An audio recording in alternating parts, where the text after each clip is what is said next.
Hello, everyone. Today is February 9th, and it is 5:30, and we are here at the City of Coppell for the regular meeting of the City Council.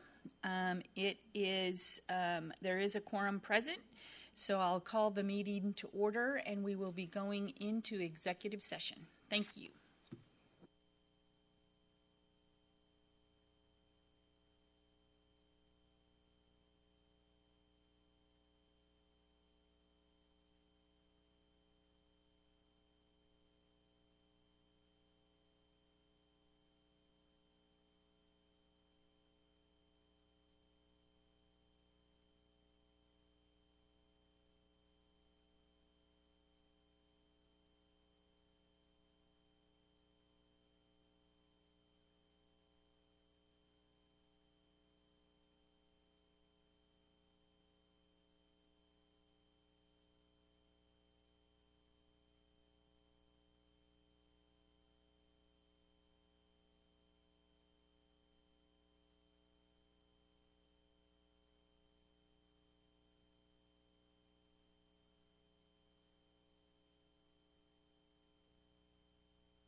Okay, is everybody back?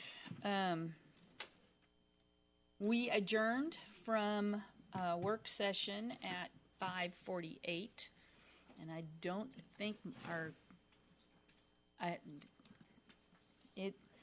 can't look at this clock because that's a different. I know this matches that, so I'm good. I'm just turning that one off. Okay, so let's move into work session. Are there any questions regarding agenda items?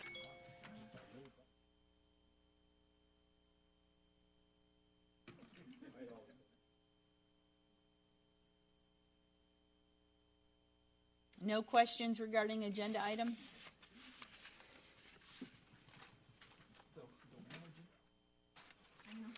Hearing none. Let's go to item B, which is discussion and update regarding infrastructure projects. And Kent, hello, how are you doing? Hello, Mayor. Good, thank you.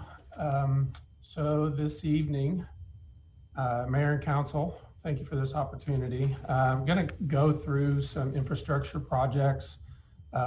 They're going to be mostly updates, be some new information for some of you.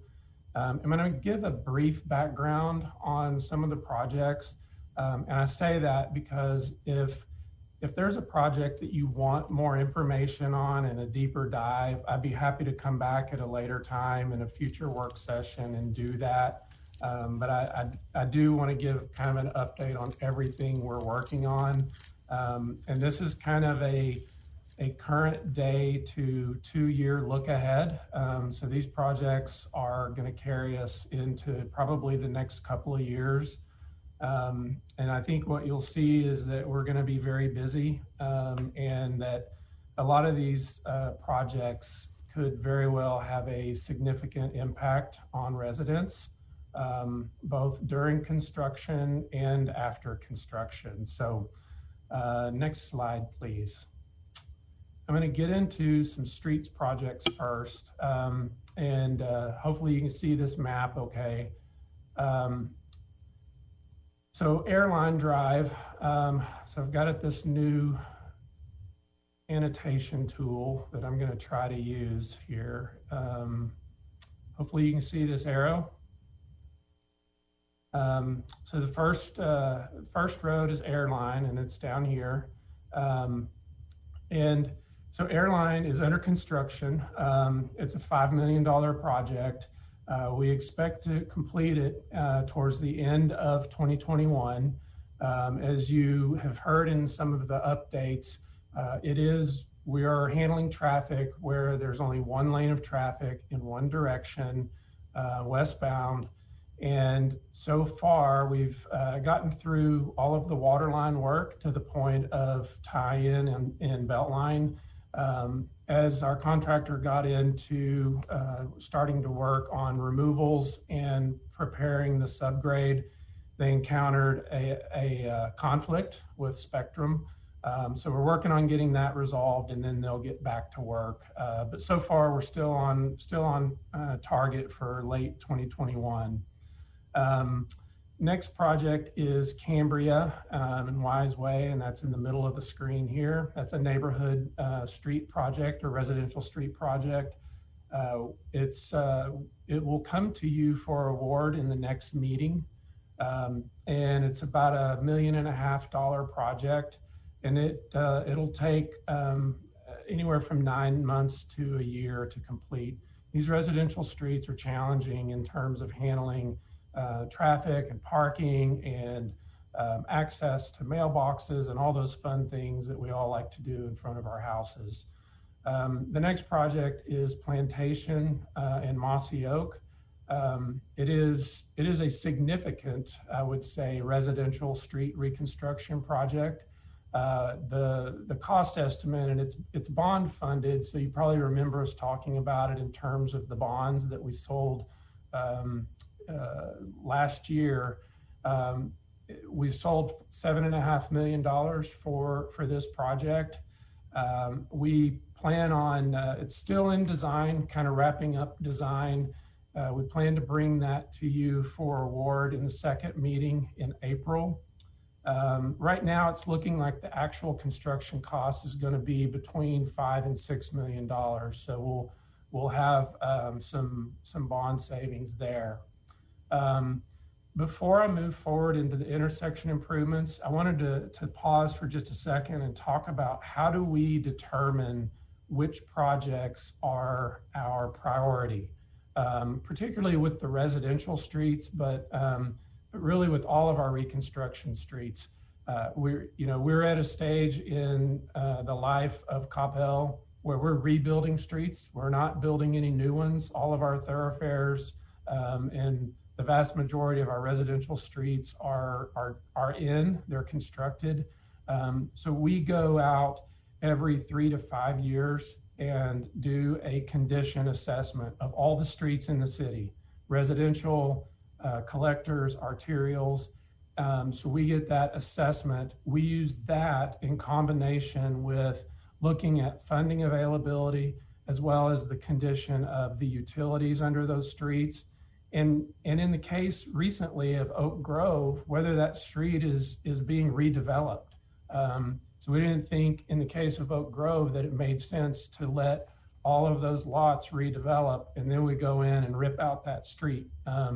So that was a factor in the timing of the decision to move forward with Oak Grove. So that give you a little bit of kind of the insight into how we go about identifying which streets are our highest priorities at any given time.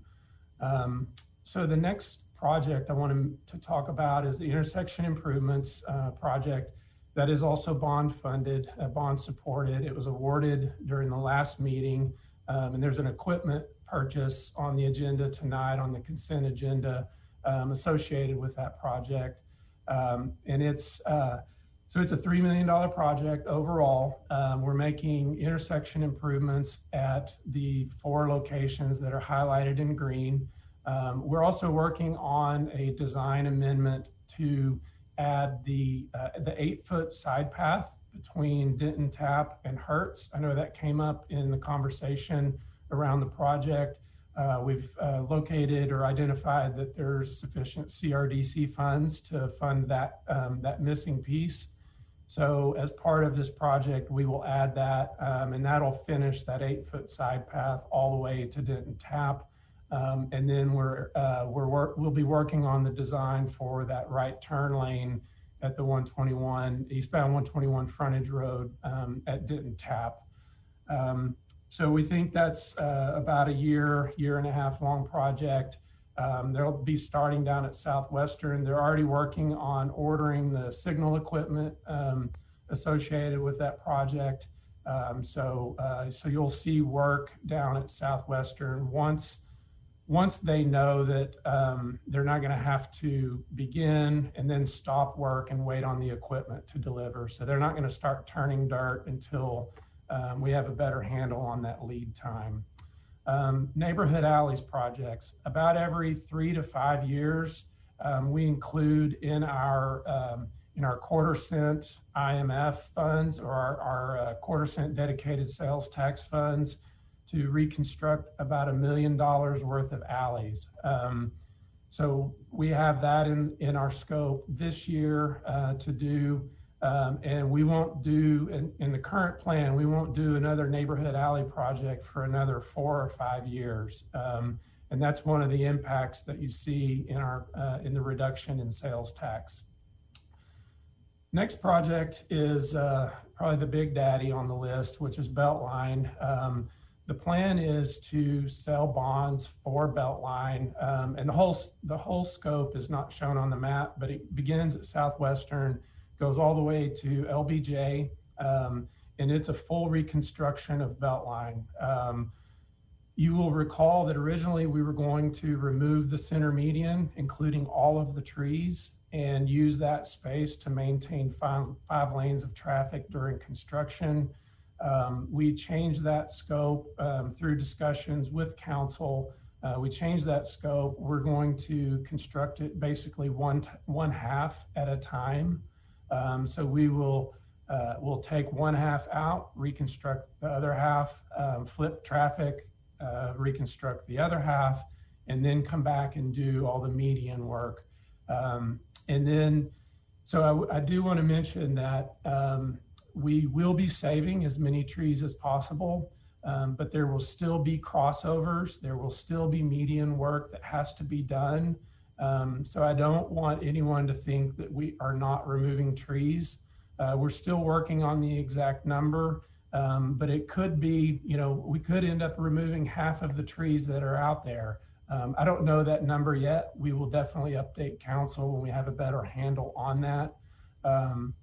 But I want to clarify, I didn't want anybody to think we're not removing any trees just because we're not ripping out the full median. One of the things that change in scope did, if you'll recall, a couple of years ago, we were talking about a project cost in the $24 to $25 million range. Through those efforts, through some reduced unit costs that we've seen lately, our current estimate at the 70% design completion stage is around $19 million. So we plan later this year to sell bonds for $16 million for Beltline, and the remaining project budget will be covered through a combination of general fund set aside that we've had over the past couple of years for Beltline, We have impact fees that we can use. We also have CRDC funds for the landscaping and the trail and the lighting, as well as, if we need it, quarter-cent IMF funds. So we'll be able to bridge that gap that way. The next project I'll just briefly touch is Royal. We're planning on design of Royal, which is it's off the screen, but we'll go to design and the current plan in 2023 with construction the following year. That's how we generally are doing these larger projects, is we'll fund the design 1 year and then we'll come in the next year and fund construction. Right now, our estimate for Royal is about $18.5 million for the total. That includes design and construction. I wanted to mention, with all of these projects, we do a significant amount of outreach. So, for example, with Plantation, we'll post it on social media. We will send letters out to all the residents along Plantation and Mossy Oak, and we will have a neighborhood meeting at a city facility or city meeting space as close to that project as we can get. We want to make it convenient as possible for those residents to attend. So we do quite a bit of outreach before we go to construction.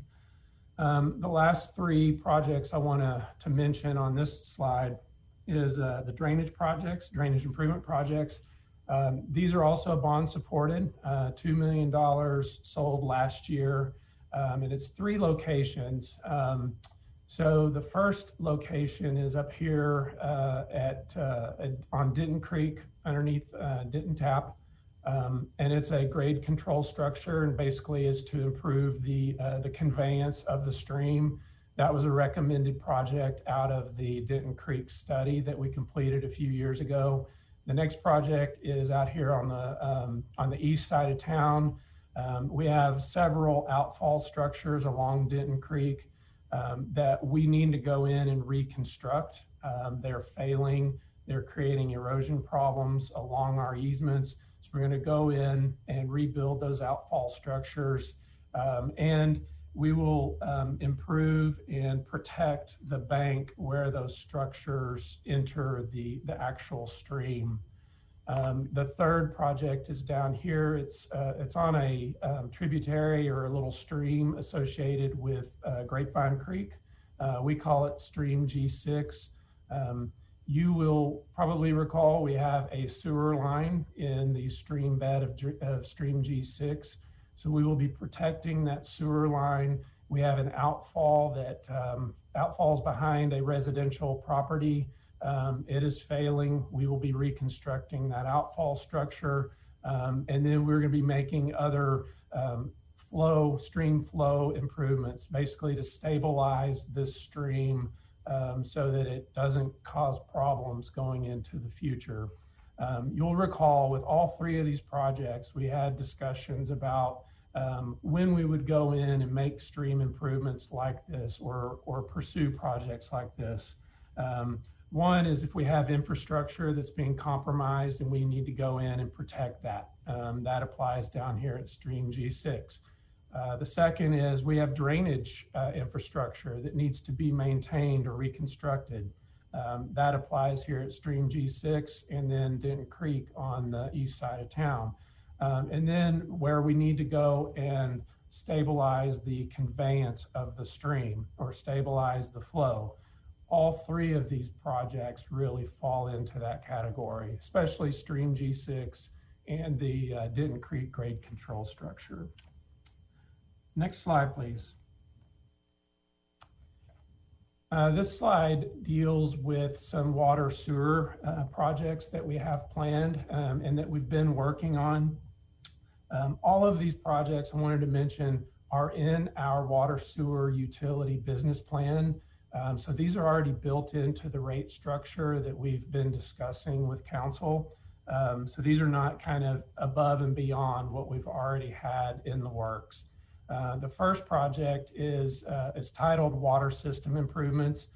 We talk about this a lot in terms of our water system redundancy project, where we're going in, we're making some improvements here at Village Parkway Pump Station. We're all working on cross connections with some of our neighbors, really is to address our emergency water supply in the event we lose our feed from Dallas Water Utilities, as well as the ability to go in and conduct major maintenance at Village Parkway.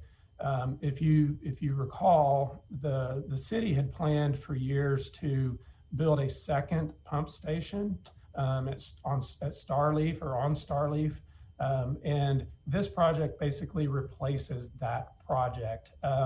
That project, when we stopped it, was estimated to cost between $16 and $17 million. And right now, this project, the total budget that we're looking at is between $10 and $11 million. And as we get into more design and implementation, we will refine that cost further. The next project is the tank number 2 rehab. We have 2 elevated storage tanks in Coppell, one down on Southwestern, and then this one in the Wagon Wheel Park area. This is actually a photo of the one in Southwestern. We will be rehabbing the Wagon Wheel tank. And basically, this is major maintenance of our elevated tank that we have to do periodically. So what will happen, this will be conducted during the winter months when demand is low. We will drain the tank. We'll have contractors go in. They will completely rehab the interior and the exterior of the tank, and they will repaint it, and it will match this tank that I'm showing in this photo here. So both tanks will match at that point. It's a $1.5 million project. It's also bond supported. The last project I wanted to cover under water sewer is Sandy Lake Lift Station rehab, or reconstruction, really. We're basically going to rebuild this, our oldest lift station. This lift station was built in the early 70s. Originally, it was our primary or only lift station. It is semi dangerous or risky to maintain. It requires people to go down in the lift station when it's finished. And as I should mention, as this photo shows, it is at risk of flooding. It almost flooded in 2015. You'll see this berm that basically was, staff ran out there real quick once the water started rising and protected it.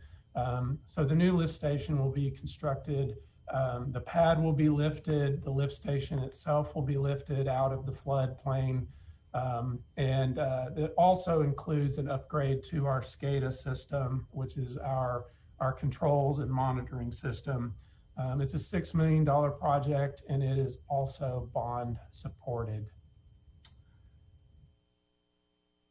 I wanted to also mention with Sandy Lake Lift Station, one other thing is we will have improved odor control with this lift station. I don't know that we get many odor complaints, but that's an area that typically a city would get complaints, is at a lift station, and we'll be improving our odor control at this location. Next slide, please. So this is, as I said, it's a little info on a lot of projects. It's a really quick run through. And as I mentioned, I'll be happy to come back and do a deeper dive on any of these projects at a future work session, or maybe a 5th Tuesday work session. But I wanted to give you an update. You will be seeing a lot of contracts, contract awards, things like that coming forward to you associated with these projects over the next year or so. So I wanted to get everybody kind of updated and up to speed. And with that, I would be happy to answer any questions that you have. Thank you, Kent. Any questions? I mean, it is a lot. Go ahead. Thank you, Mayor. You mentioned about how about 3 to 5 years you guys do the assessment of the roads, to the condition and so forth. Just out of curiosity, if a citizen calls in about a certain street, where does that fit into the project? I mean, what do we currently tell the citizen at the time of what that projected time frame is? If it, so council member, what I was describing was how we prioritize our streets, at least how the condition piece of the prioritizing works. So we do that study to determine the relative condition of all the streets in Coppell. And then we look at our funding availability. So when a resident calls and says, hey, I drive this street and it seems like it's in bad condition, can you let me know when we plan to reconstruct that? So we have on our CIP a listing of projects out for 5 to 10 years. So we can tell them, so for example, if somebody had called 2 years ago and said, when are you reconstructing Plantation? We could have told them we have it planned and proposed in 2021, or same with Cambria. So basically we have those projects, the ones that we can afford to build in the next 5 to 10 years based on those priorities. We have those kind of laid out by year and estimated cost. Thank you. And does that work same way with sidewalks? If someone was to call about their particular sidewalks? Well, it depends on the scope of the sidewalk repair. So if we do have a sidewalk, we have a very short sidewalk list, I would say, because we've spent a lot of money on sidewalks over the last few years.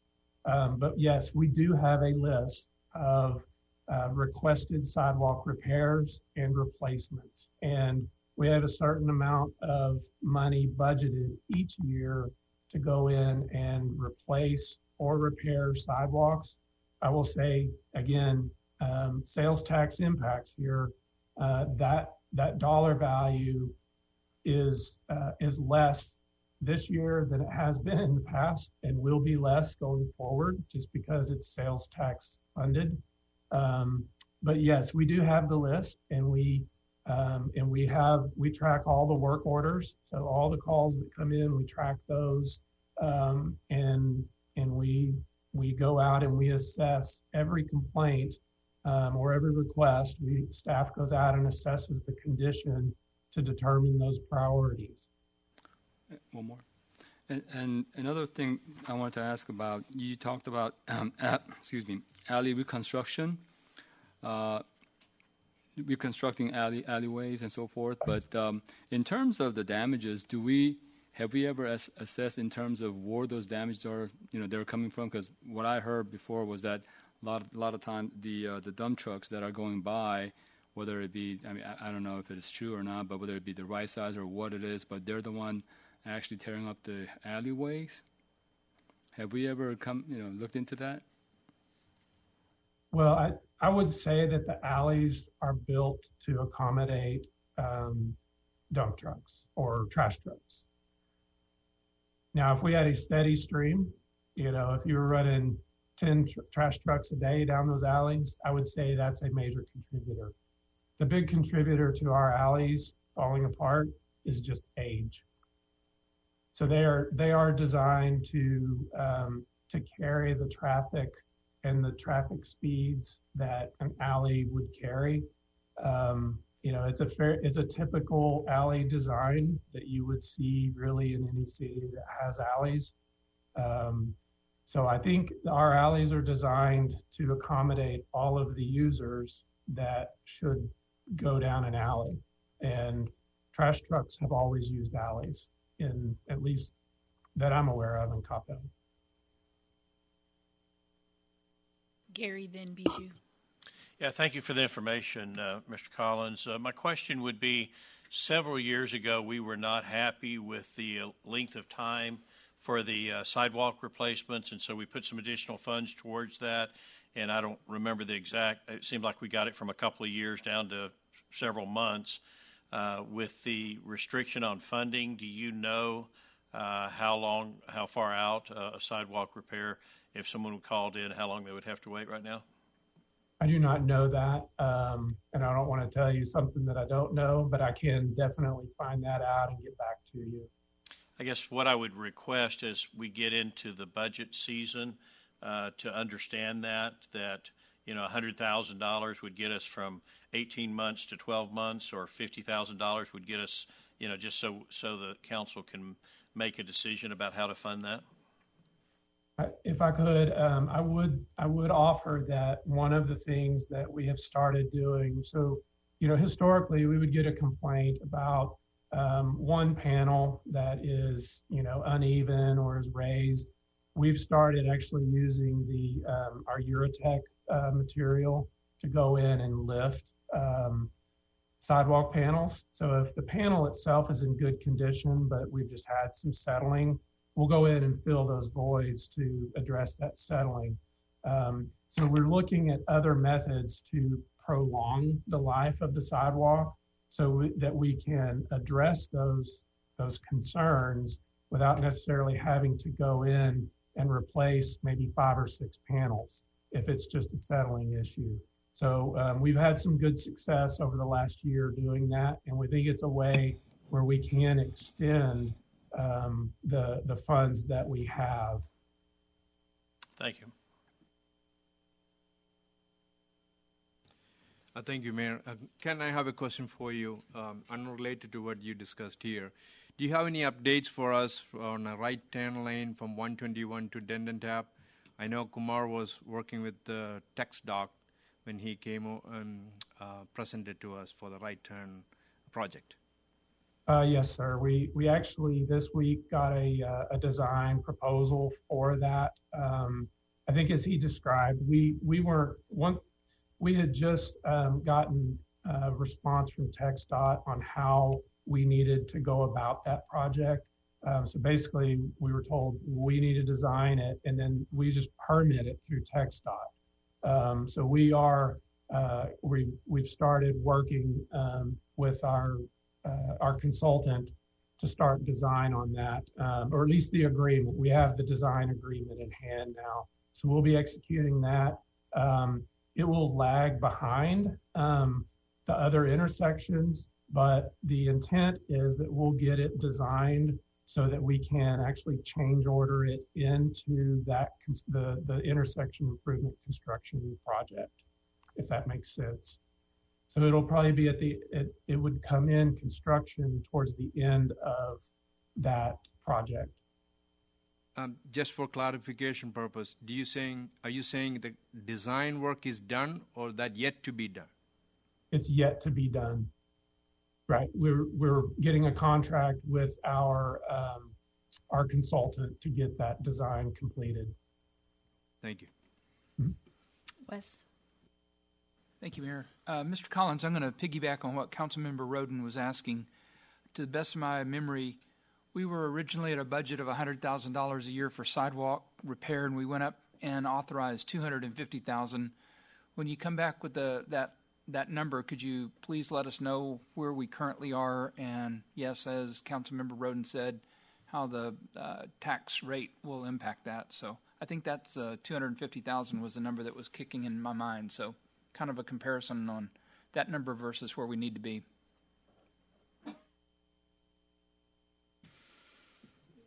Go ahead. Thank you, Mayor. Sorry, one more question. You talked about there's going to be an outreach before the construction begins, and you also talked about it'll be, I guess, I'm not sure exactly if you mentioned it, but how far before the construction begins do you do the outreach? We usually do that a few weeks before we start construction. So, once we've got it awarded, because we want our contractor to be in those meetings so that they can answer firsthand how they plan to handle things. So that's as soon as we have those contract awards through council, then we have the neighborhood meetings with the residents. So while we're working to sign contracts and get everything squared away, we'll get the contractor on board and we'll go with staff and the contractor. And usually our designer is there as well to answer any of those questions that they might have. And I'm guessing at that point you do take, I guess, comments into consideration if there was any. Is that correct? Comments on how, so what we're telling them at that point, we're providing them information about how the project will be conducted. So that if they have specific concerns or issues, or, we've worked with people who have electric vehicles and they need a place to charge, just as an example on an alley project. So we listen to all those concerns, the day-to-day impact type concerns, and try to address those during that meeting. Thank you. And is that just one time, or do you do it in series? Well, for a residential street, we usually have one meeting, and in these times, what we've talked about doing is probably setting up an on-site as well as a virtual meeting, or try to stream that meeting in some fashion. Thank you. As an example, when Parkway was being done, there was a lot of on-street parking, and people were worried about where they were going to park. So as in result of the conversations, we dedicated a part of the parking lot for them to have a place to park. If on one other street, that's where all of their mailboxes were, and access to those mailboxes would be gone. So they put the mailboxes in a different place, but they were all together, so that we made sure that we tried hard to meet all of them. And while there might only be one meeting, they have a tendency to call, don't they, Kent? During the project? Yes. We have all of our contact information posted, and so we are accessible. It's not like that's the one shot the only opportunity to provide input or express concerns. Get your questions answered. Okay. Anything else? Thank you, Kent. We've got our hands full for the next several years. Lots of exciting things, though. It's funny, we've been talking about those projects for a really, really long time. Okay. Thank you again. Appreciate you being here. Oh, wait, you're still with us. The next one is discussion regarding vehicular parking and pedestrian access along West Bethel Road. Yes, thank you again, Mayor and Council. So this is a discussion regarding pedestrian and vehicular activity along West Bethel. And so we're going to end up focusing in the Old Town area, but I really want to start by talking about West Bethel Road all the way from Denton Tap, kind of heading into the commercial area. And at the end of the discussion, I'm going to request feedback from council on some options that we could look at in and around Old Town. But again, first I want to start a little broader than that. So next slide, please. All right, so this graphic is West Bethel, basically from Denton Tap. Over here, this is the Old Town area. We get into the commercial area. Freeport's here. Freeport's here. Royal's here. You got 121 out here. And I wanted to show this graphic to really highlight, we do get complaints from and concerns from residents that live in this section of West Bethel. And, I've highlighted really from here east is all traditional, kind of typical residential area, right?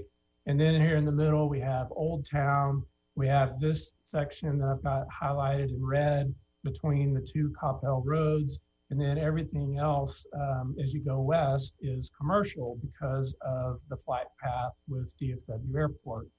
And I wanted to highlight this because there is a real land use and transportation interaction along West Bethel. We have everything from this heavy commercial to what is a kind of a mixed use type, or a mixture of uses in Old Town where we have commercial and retail as well as residential, and then traditional residential out here. And then we have homes that front onto West Bethel. And, some folks believe West Bethel is a residential street. Well, residential streets don't connect a major arterial out to a freeway. And now clearly West Bethel, the character of the street changes when you get west of Freeport, right? It goes from and this is the kind of the transition area. It goes from 2-lane out to a 4-lane divided roadway. But it is important to consider and to keep in mind that this residential area, one of the complaints we get is, the speed of the vehicles or the volume of the traffic. I can't cross West Bethel to get to Old Town. We have continuous sidewalks from Denton Tap all the way to Old Town on the south side of West Bethel, but they are not continuous along the north side. So I really wanted to begin the discussion about, all of West Bethel is not the same. And if you drive it very often, you know that very clearly. And that land use roadway interaction is important because, one of the things I'm going to talk about later is the idea of, should this area right here in red, should it be a transition between that commercial and the residential? Should it be more pedestrian friendly? I think we've heard that was the original plan or design. So I'm going to present some options later that we can talk about. Next slide, please. So I've talked a little bit about the land use and transportation interaction. When we talk about vehicular volume, for a typical residential street, you would expect to see daily volumes, maybe 1,000 vehicles per day or less, something like that. Maybe a little higher on a residential collector, but West Bethel, we collected volumes towards the end of 2020, I think it was, and we had volumes around 6,000 vehicles per day. And I have volumes closer to Denton Tap from 2019 that were closer to 8,000 vehicles per day. If you get out towards Royal, those volumes go up to 16,000 vehicles per day. So this is, when you talk about walkability, the kind of a residential nature, this is not a residential street. And the vehicular speeds, we have this section, kind of everything from Coppell Road east signed at 30 miles per hour, which I think is appropriate given the development type. But, when we collect speed data, that 85th percentile speed is more around 35 miles per hour. So I'm going to talk about some ideas some things we've actually already implemented in the last week or two to help reduce or limit those vehicular speeds and remind drivers of what the speed limit is. And then, pedestrian access along or across West Bethel. There aren't any real great opportunities to extend sidewalks along the north side. We may be able to extend them a little further east, but I really am focused on getting people safely across West Bethel so that they can get to Old Town. And then talk about really in that central Old Town area, a little bit about sight distance and some of the geometry constraints that we have. Next slide, please. So in the more traditional areas of traditional residential areas, we have installed just in the last week a radar speed limit assemblies. And you've seen these in other areas around Coppell, and they are intended to remind drivers of the posted speed limit. They are solar powered, so they're, we don't have to use any electricity to power them.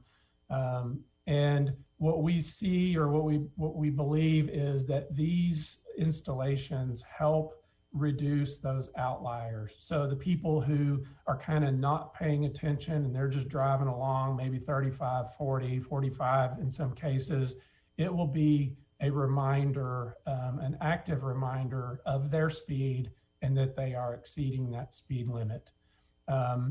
The next installation that we're working on is a pedestrian actuated flasher. And this will be located at the intersection of Hearthstone, and Hearthstone has two intersections. This is the eastern intersection, and it's directly across from the driveway for the community and senior center. And we picked that location because if you cross there, you can then access the city's trails that wind around and actually end up in Old Town. So you can go off street to get over into the Old Town area by crossing at this location. So again, we're feeding, if you live on the south side of West Bethel, you have those continuous sidewalks. The north side, you don't. So this gives a protected access crossing location for those residents. And then as we, next slide, please. And then as we get into the Old Town area, I think council may have seen this graphic before, or a version of it. So this is really, and this is where this pointer is really going to come in handy. So I'm going to talk about really this kind of one block stretch. And we've got Coppell Deli here. This is South Coppell Road that runs south, and the service center and the Life Safety Park is off of South Coppell Road. And then this is the northern section, or the western South Coppell Road, right? So we do get, so talk a little bit about sight distance. We do get complaints occasionally from folks who live in Old Town or work in this area that come up to this intersection and have a hard time seeing. We did remove, there were some plantings on this corner that we removed about, a year and a half or 2 years ago to help with that. But still, if you have vehicles parked in this on-street parking, it limits the available sight distance for drivers heading in the eastbound direction to about 85 feet. So what should it be? It should be at 30 miles per hour, at least 200 feet. And that's the minimum stopping sight distance. So that means, so what is stopping sight distance? If I'm a driver heading eastbound and somebody starts to pull out, I should be able to see them far enough in advance, or far enough ahead, that I can recognize that they're going to be in conflict, react, and brake before I hit them. So if somebody just pulled out in the middle and stopped, I should be able to see that, react to that, and stop before I hit them. Has this been a big problem from a crash experience standpoint? It has not. There's, we pulled crash data, I think for the past either 3 or 5 years at this location, I think 5 years.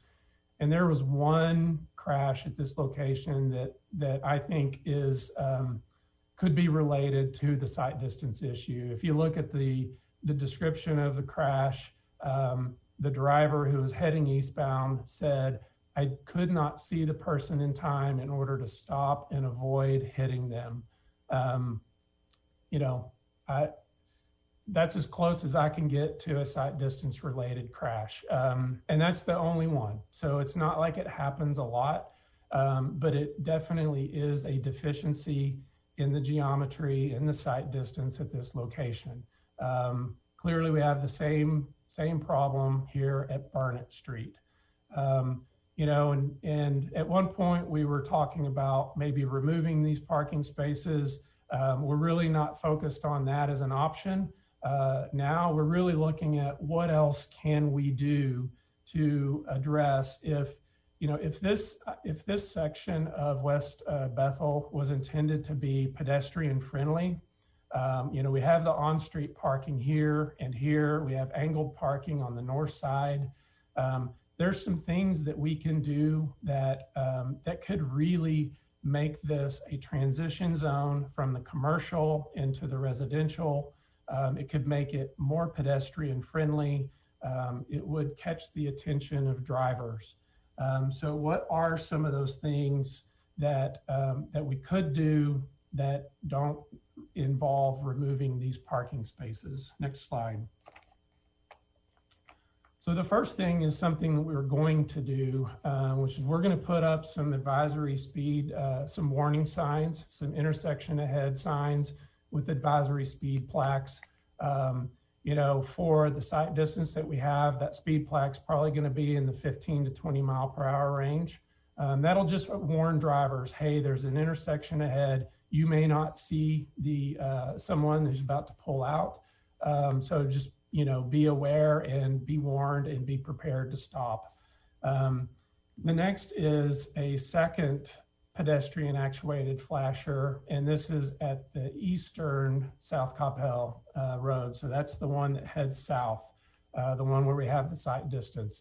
This would be intended to provide, again, better pedestrian access from the north side into Old Town. One thing we've thought about is maybe in this environment, because you're kind of entering more of an active semi-urban feel, maybe in this location we look at doing something that's more overhead, maybe on some short mast arms or something like that. And I will say, one of the reasons I wanted to provide all these options, I would like to have feedback from council about items that you just don't think is a good idea, yeah, that's a good idea. We think that's a project that we need to pursue. Go and do more work on that. This next bullet really has a few options and variations associated with it. And this is where I was talking about some measures that we would really create a transition zone to improve that pedestrian friendly ideal, from Main Street over to the east-south Coppell Road,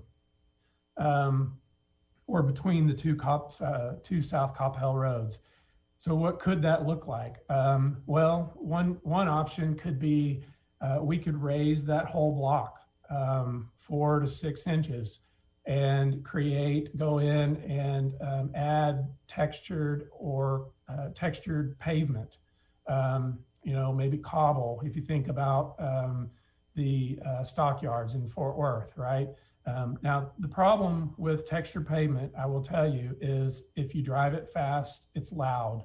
And it's going to create noise where right now that pavement is nice and smooth. So that's just something to think about and consider as to how much texture you would want.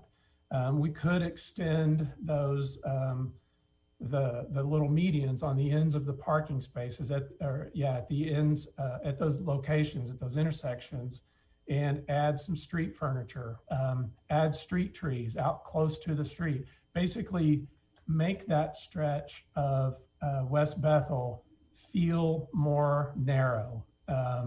Research is clear that drivers drive as fast as they feel it is safe to drive. So if we make it feel narrow, we make it feel constrained, we add texture, we add some feel, some rumble to their drive through here, that will naturally calm those speeds, potentially the volumes as well. We may create a situation where people want to divert to other routes, maybe Southwestern. We could demarc this area as a pedestrian-friendly and business-friendly area and transition zone. We could use signs or monuments things that would tell the driver, hey, I'm entering a different area.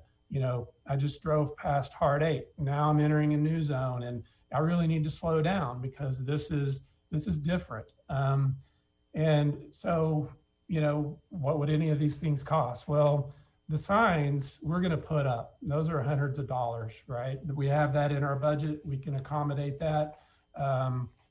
We may even be able to do one additional pedestrian actuated flasher out of our operating budget. I think we could accommodate that. Beyond that, when we talk about doing something more impactful, now you're getting into the hundreds of thousands up to $500,000. And that isn't a typo. I did not mean for that to be 100K to 500K.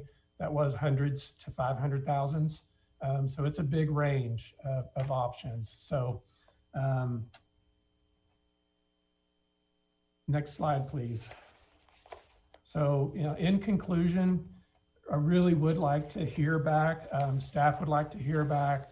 Are there any things that I've talked about that you don't think are appropriate, that don't fit?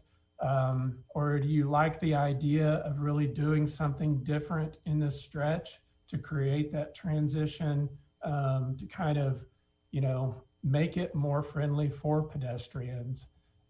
You know, there aren't, I don't think, I mean, based on my observation and what I understand, there's not a lot of pedestrians crossing this stretch, but it's also not very pedestrian friendly today.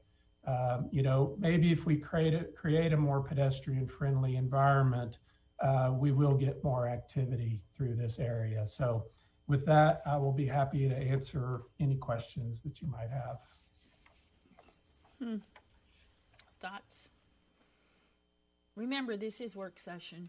Yeah, this is just kind of random thoughts anyway. One of the things that came out back when we were looking at how to energize Old Town was the fact that you had to have it available to traffic to get traffic in there, and people had to want to go. So it's almost like we've got competing requirements here, you know, making it easy access for vehicular traffic, yet making it safe for pedestrian traffic. I can, you know, Mr. Collins has given us plenty of probably more solutions than we can chew on tonight, but clearly there's a trade-off there, and don't want to impact the ability for traffic to get into Old Town, and certainly don't want to impact the safety of anyone walking. So quite honestly, I don't know yet. I will tell you, I'm not a big fan of raising the elevation of that section of roadway. Rumble strips at the beginning, end, signs, signage, you know, those are all good ideas. Just my 2 cents worth on that. Go ahead. Gary. Yeah, I guess I would want us to maybe take a one step at a time approach. I do agree that pulling out on to Bethel is a little difficult from Old Town there, from a sightline perspective, and cars come through there really fast for as narrow as that roadway is. But I'm not thrilled about spending $500,000 necessarily there. You know, so maybe we measure the traffic and the speeds, and then we do the flashing lights and we do the rumble strips, and see if that gets folks to realize they're in a different area and slow down. And if that doesn't get us there, then we look at something a little more intrusive, but try to see if we can't do something a little less and make a difference. Can you describe a pedestrian crossing? What is that? Just, you know, the lines on the street and then a flashing light that goes on when somebody says I'm here? Main Street. Yes, it would be push button activated. So, and yes, and there is a crosswalk there with the pavers or the stamped concrete. So it'll be marked, and you know there are warning signs that go along with those crossings as well. Is it the Gary just said Main Street? Is it the lights in the street? Grapevine? No, we Grapevine, don't recommend those from a maintenance standpoint. So these would be pole-mounted lights. Okay, pole-mounted. We've got several along as you go west from Town Hall, from Town Center. on Parkway. We've got some that we installed last year.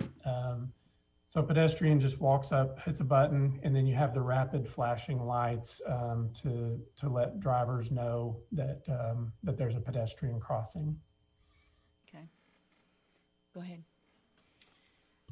First of all, thank you for the information and providing so many different solutions. And I would, well, it's always good to know that we have options and just how you're, thinking of approaching it. And I would agree with Gary that, we can kind of take it in steps, just to understand kind of what the need is. I guess like when I'm down in Bethel, it's usually on Saturday morning. There's a lot of foot traffic and cars because people are trying to get to farmers market.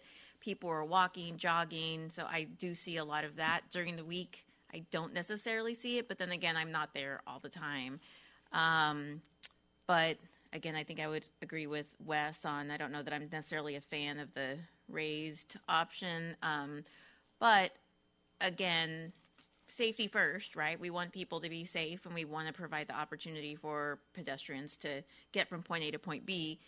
But we also, like you mentioned, Wes, is making sure that we're not creating a bottleneck also for traffic to kind of get through, and that cars don't find their way kind of going through neighborhoods to kind of get from point A to point B in some other way because they're trying to avoid that. So we can kind of stage it out and figure out what's the best solution.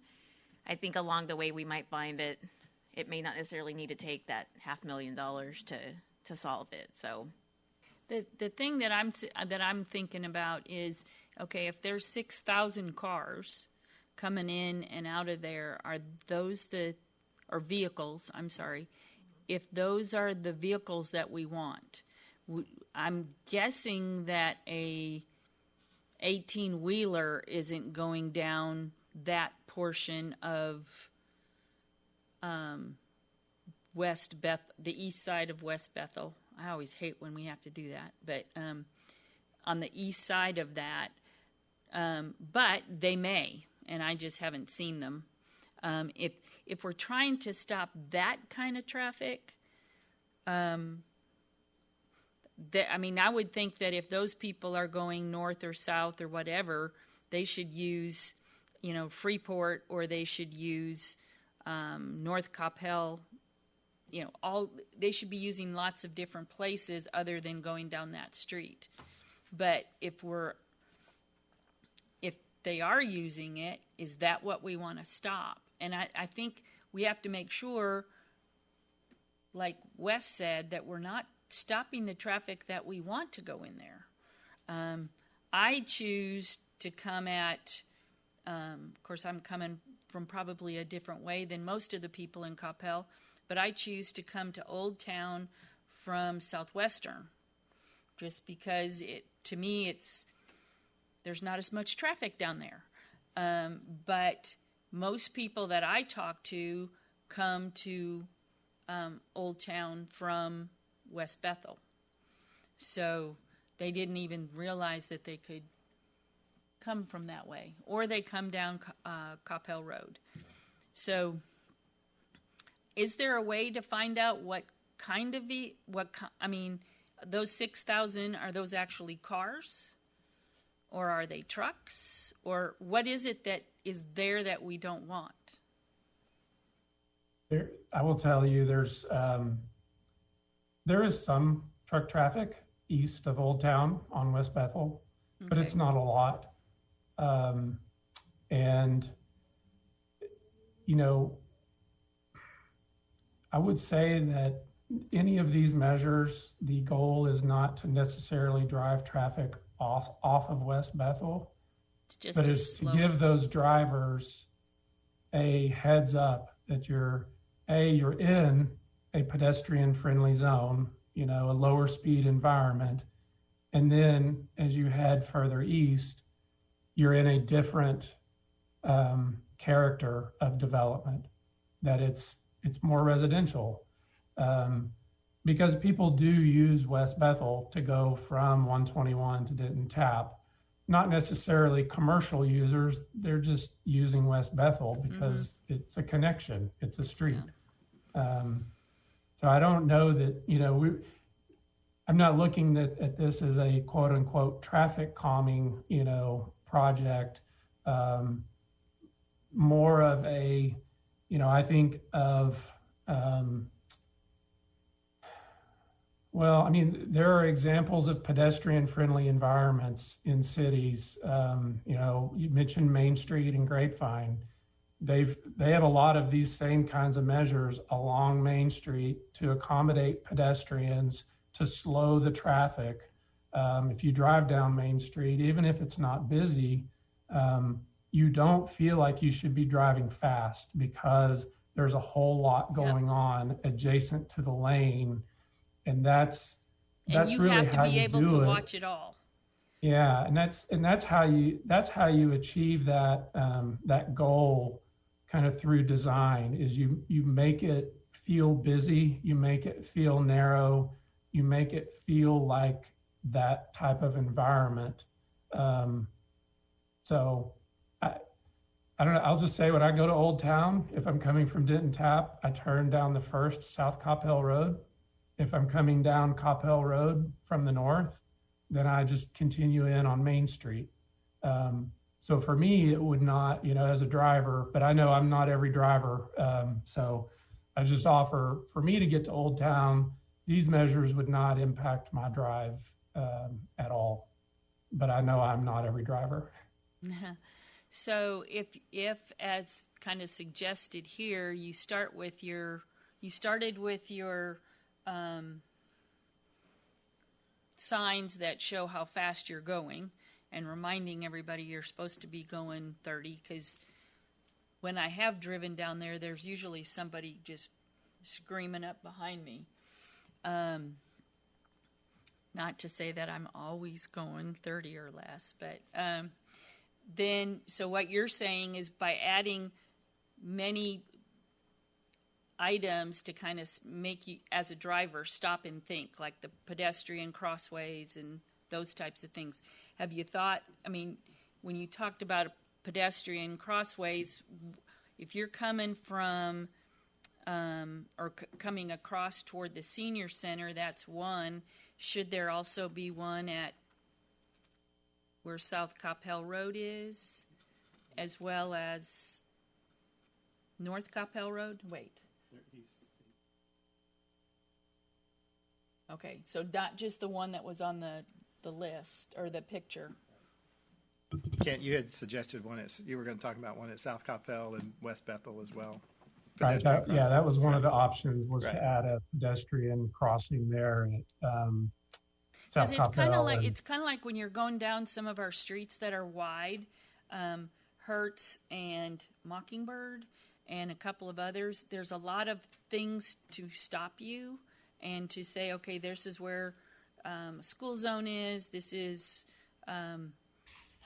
There's a lot of things to stop you, so you do realize that you're in a residential environment. So that kind of stuff before you start messing with the road. And just to reiterate what Kent was saying, the objective is not to stop the traffic. Right. It's just to get it to slow down to the 30 miles an hour, which then helps improve the safety along that particular section. Because I don't want people that are listening to think we're going to turn it into Mockingbird, where there's a stop sign every other block. Yeah. So that's not what's happening on West Bethel. Yeah. Okay. Any other thoughts, Mr. Long? I guess since I live down there, half a block from one of the problem areas, I don't think that Kent's come up with anything too obnoxious. And I'm sitting here trying to think as a resident and having to do that stuff. I think the proximity of the buildings, particularly in that long one-block area between the two Coppells, is sort of a calming. I mean, I don't sense that there's. Yes, they'll tailgate you till you get it, but once you get out of the trees there and get into that area, they seem to back off and slow down. So I think it's not a bad situation right now. It can be improved, but it's not a bad situation. And there's nothing, like I say, that Kent said that caused any heartburn for me anyway. So, Kent, what did you hear from the group? We will work on the lower, I would say, impact and lower cost implementations, and we'll continue to assess. We'll get the warning signs up. We'll work on the pedestrian actuated flashers and get those crossings up. And we may look at some other signing options in that area to raise awareness. And yeah, we'll keep the council updated as we progress out here. But I appreciate the feedback. Just to echo what Brianna was saying was, we do appreciate the options that's been provided, and going along with what Gary was talking about, I think you mentioned that there hasn't been that many incidents to be alarmed about, but at the same time, I know we do want safety, but not at the expense of, spending so much money on this matter as well. And you asked us for the feedback, but is there any plan in terms of maybe the residents that are actually, or people that are actually driving in that area so much more, what actually would help them be aware or alert about the traffic or the speed? I'm not trying to make your job difficult, but just trying to see if maybe the feedback from them might be more, helpful. Because I don't go there too often, so if I told you something, it might not be really helpful to you. Yeah, anything that we do out there has to be compliant with our. We have a manual on uniform traffic control devices. So the signs, the markings, signals. So that's kind of our toolkit for devices. And we do have some things that are in that toolkit to help raise awareness, and that's all those devices are based on a lot of research, and they do that research goes to the drivers where they do they do understanding testing, they do response testing. So the devices that we have at our kind of that are available to us have gone through that testing and that research to determine whether they're effective as signs to convey those messages. So, that's what I would say. We don't go out and survey drivers to ask them, quite honestly, why did you not see the speed limit that said 30 miles per hour? Why did you not see the warning sign for the intersection? We have those devices out there. I saw them. I just didn't.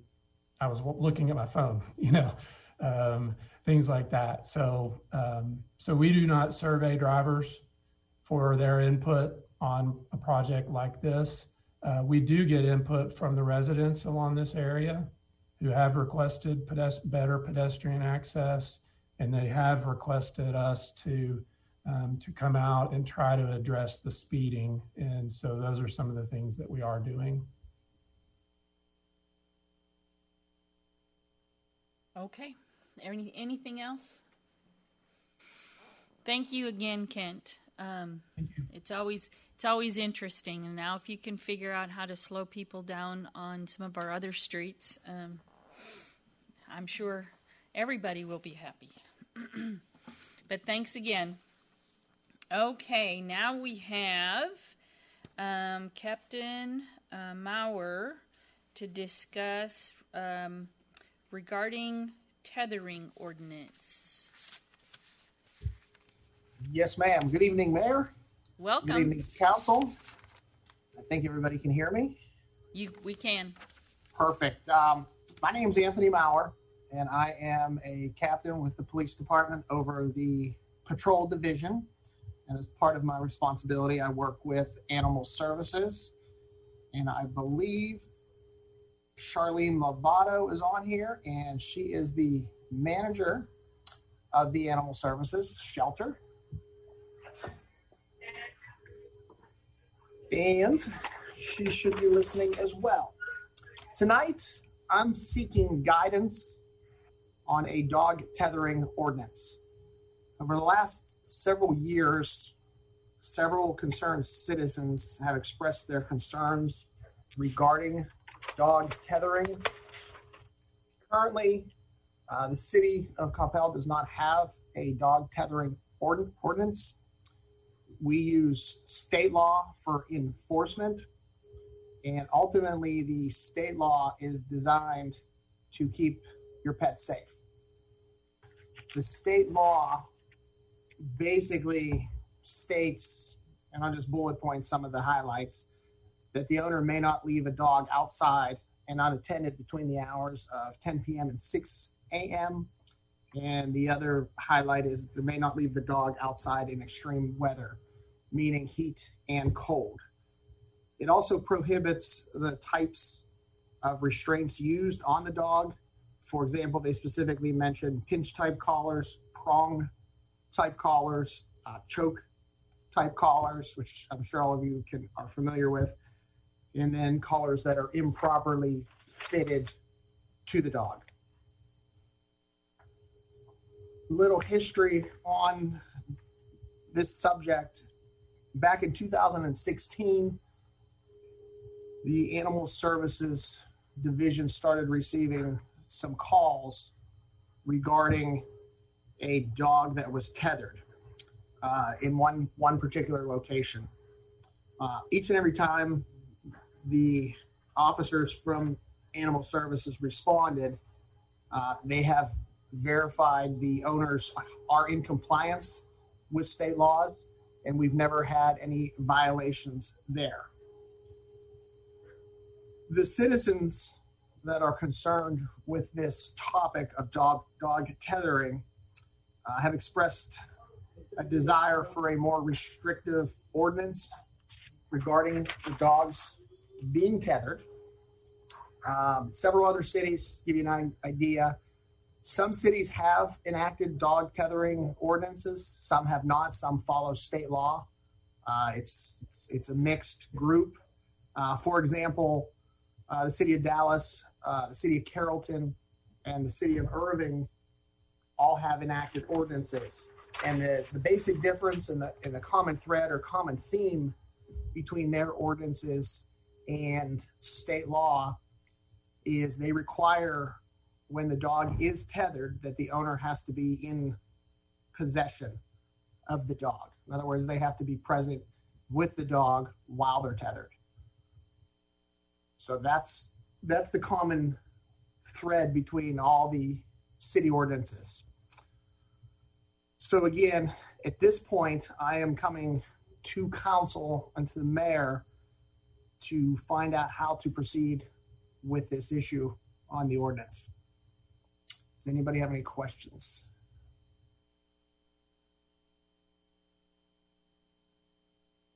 Does anybody have any specific thoughts on this? Mayor Pro Tem Hill. Oh, wait, this is work session. Mark? Yes, you can call me Mark. Call me whatever you like. It's okay. I feel that Coppell's much more evolved than just going to the absolute minimum of state law, and that we should strengthen or actually create an ordinance much like City of Irving, or I've read ones in Austin, as well as the ones in Dallas. So I think we ought to step up our level of safety for the dogs, and I think we should use one of these. I'm looking at a couple on the screen. Use some of these as a basis for our own ordinance. Go ahead. Yeah, I think I've got mixed feelings about this. I'm not one to have additional ordinances unless we really need them. I think it's horrible for a dog or any animal to have to be outside in the cold or the rain. We have a law that restricts that. And I guess I see an example in our neighborhood all the time. We've got an individual who has a dog who he's constantly walking. They are outside together all the time. And so as a result, the dog knows a lot of the kids in the neighborhood, et cetera. But then sometimes on nice days, I see that he'll tether him under a front tree in the yard, and the dog sits out there and seems to be really happy, and the kids come by and play with him. And I think, would he rather be inside or rather be in the backyard by himself or be out there in the front yard where there's some activity and stuff going on? And so I guess to some degree, I feel like we're going to restrict that individual from doing that with something that seemed really positive for that animal. So we've got the state law that prevents animals from being in a bad situation. It describes the kinds of tethers that could be used. It describes the weather they could be used. So I guess I could see it either way. I do want us to be progressive and look out for the interest for the animals, but I get a little concerned about being a little too prescriptive over what's best for somebody's animal beyond that. So.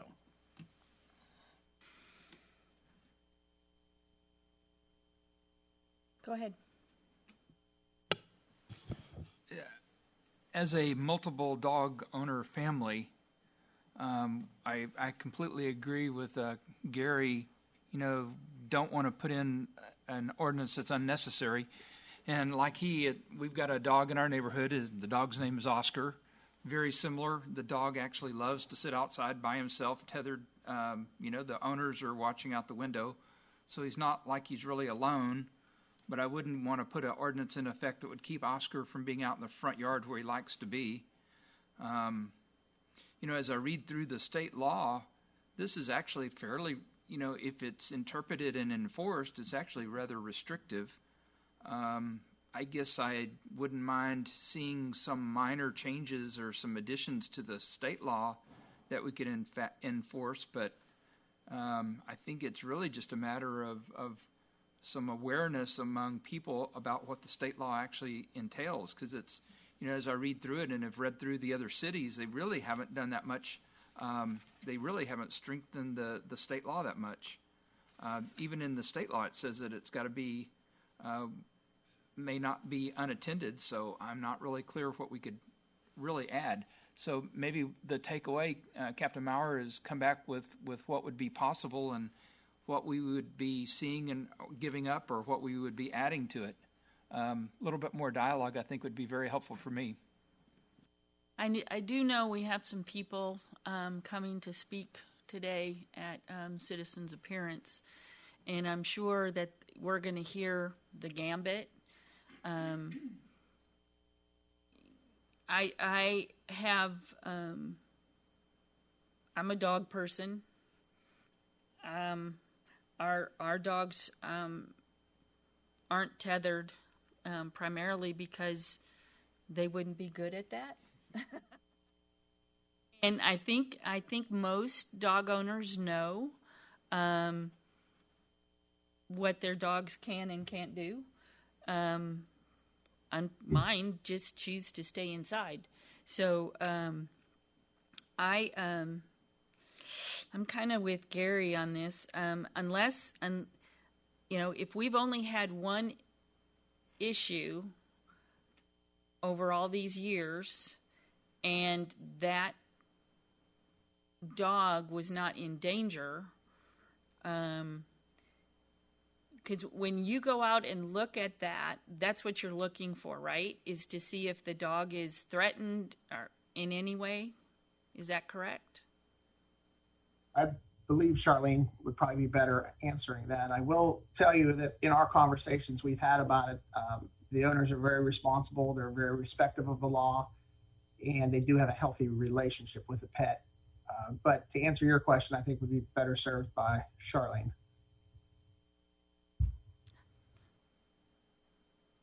if she's with us.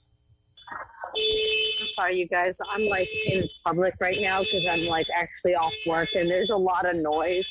Can you guys hear me? Yes, yes, we can. Okay. So we basically just enforce like the state law, but we really only, in my almost 11 years of being here, have had maybe 2 houses that have had issues with not adhering to the law, exactly. So the house that Maurer submitted on his memo, that house actually is okay per the state law because the tether is a trolley system, which is allowed by state law. So that's permitted. I already forgot what the other part of the question was. No, Did that kind of answer it? Yes, that kind of answered it. Is over the time we've only really had. You said you've had 2 incidences that people have brought to your attention. Yeah, that's about it. That are remarkable. There's been a couple of other people like in the communities on 301 South Coppell that we've had that have tied their dogs to their front porch for, kind of like they were saying earlier, for like maybe 30 minutes or so. And then they untether them. And most of the time they're with the dogs or they can see the dog out their window, which what Captain Maurer was mentioning as far as the other cities, that's a lot of what they have in their ordinances. Not that they're saying that they can't tether them. They're saying that if they're tethered, the owner must be present while the dog is tethered and kind of keeping an eye on it so that the animal can't become entangled or anything like that. Okay. Brianna. Yes, well, and my question was going to be how often we hear of this. First of all, I'm also a dog person, and my dog would not do well at tethering either. But we have several in the neighborhood as well that, like, they're, when, like you said, people are out in the yard or somebody's watching through the window and they, like, the dogs like to be outside and kids walk by and it's just, they're kind of like part of the neighborhood. I don't want any, I don't want any animal cruelty, and it sounds like, you guys are handling it. It sounds like it's not a consistent issue. I guess it's only been 1 or 2 times. And so I'm kind of like Gary and the mayor, where I think of, is there really a need for another ordinance per se? We have a hard enough time even having people follow putting their leash on their dog. That's probably, or picking up, their stuff along the way. I mean, those are things that I see more of than anything. Anyway, so I don't know. I mean, Wes, I'm always open to dialogue. I'm always open to, making sure that we've kind of thought through all the pros and cons of it. And, I feel like, again, looking at the state law, I feel like it does what it needs to do. If we want to have dialogue and just kind of make sure that we haven't missed anything, I'm happy to do that if Captain Maurer wants to, bring forward some additional information. But at this point, I don't know that I'm necessarily looking to add another ordinance for something like this. So.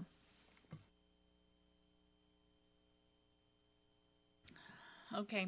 Anybody else have some comments? Honorable? Yes, Mayor, thank you very much. I haven't heard anything that would cause me to want to change at this point or add anything to state law. I just don't see it. We've got we've got 40,000 people out there, and I don't want to impact a significant number of those folks that may have dogs and may be doing things that that some of the other folks don't think is proper. I just don't see it.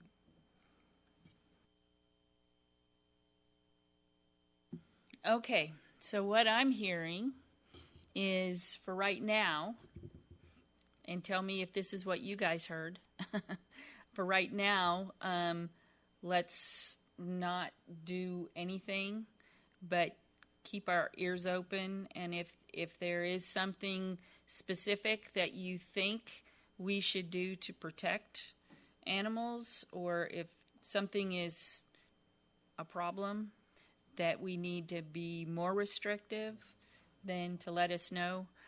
Again, we are going to have several people talking today at our citizens' appearance. So if you guys have a chance to listen in, that might be a good thing. And if you hear something that you think that we need to follow up on, then let us know on that as well. And I'm sure we will all be listening, and if there's something that comes up, we might, give you a ring anyway. Is that all? Is that fair? Yes, Ms. Mayor, it is. Okay. Yes, thank you. Thank you very much. Okay. So that's the last item on our work session. So it is 7:19, and we have 5 minutes to get back in your seats, because somebody here is betting we're not going to start until 7:35. Wait, who's betting? I'll see if I can be late. Yeah. Okay, Mike wants to lose.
The time is 6:30, 7:30, sorry.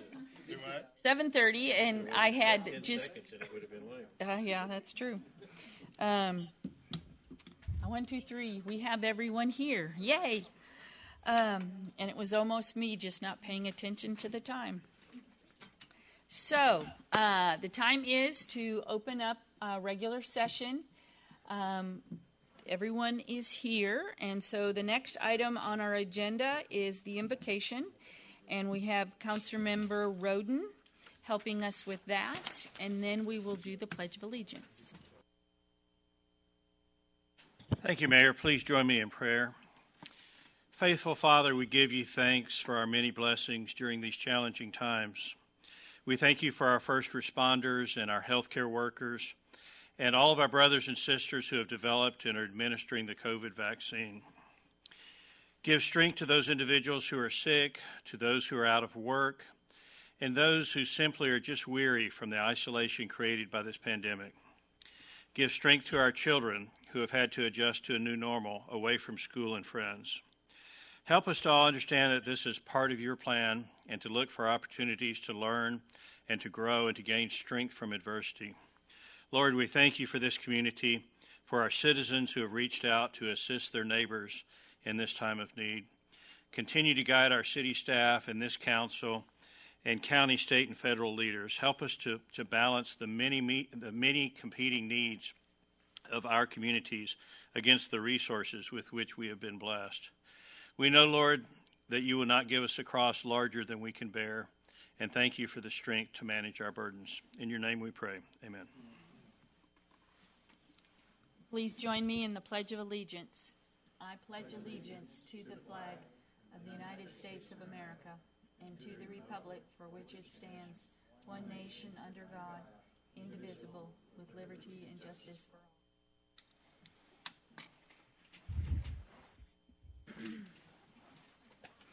Thank you, Councilmember Roden. Okay, item 6 is citizens' appearance, and we do have individuals today who have signed up to speak, and I will be calling them in order. Each citizen has 2 minutes to speak, and then there is a limit of 20 minutes on any one topic. As you come to present to the council, please say your name, address for the record, and then you may continue on your the item that you would like to speak about. Do we have Julie Duda? Yes. Welcome. Please give me your name and address for the record. Yeah, my name is Julie Dutta from 734 Hawk Lane. I want to thank y'all, first of all, for taking the time out of your days to be serving our community in this fashion. It's very respectable. My husband has a software company, and I am the HR and policy maker for our company. And so I thought I'd look into some of the different policies of some of the surrounding areas in the Dallas-Fort Worth community just to see what their tethering laws are or aren't. So I looked at Grapevine, Fort Worth, McKinney, Irving, Carrollton, Frisco, Plano, Arlington, Mesquite, and Dallas. And they all have stronger laws than we have. Now, I don't think anybody's trying to, keep the neighborhood dog who likes to say hello to the school children out of the front yard. I think our concern are the loopholes in the Texas law, which can allow, with certain types of tethers, a dog to be out 24/7. So if you add together the populations of the cities I just listed, that comes to 8,925,344 citizens whose governing body have ruled to make a stronger law for their animals. If you like, I can share this with anyone. I made a spreadsheet and I can read some of these for you. Frisco, a person commits an offense if he or she tethers an animal to a stationary object for any length of time without the owner. Irving City has a ban on unattended tethered dogs. Plano commits an offense if he or she tethers an animal to a stationary object and the owner does not have continuous physical control during the period of restraint. Grapevine, a dog restrained for a reasonable period not to exceed 3 hours in a 24-hour period. So I do see where y'all are coming from, that you don't want to keep an animal from saying hello to the school kids in the front yard for a couple hours, but I think it's very backwards in 2021 to allow dogs to be tethered through loopholes for 24 hours a day, 7 days a week, 365 days a year. Like I said, I can share with you any of those statistics. I have the spreadsheet and the city ordinance numbers if you would like that information, but there are quite a few in our neighboring area that are much stronger in terms of helping the dogs who are being mistreated than Coppell's are. And if you were wondering about you are at your 2 minutes. I'm sorry to cut you off, but there are many others who would like. If you want to share that information, feel free to email it to us, and we will be happy to review. Thank you very much. The next person is Ray Soria. Yes. Welcome.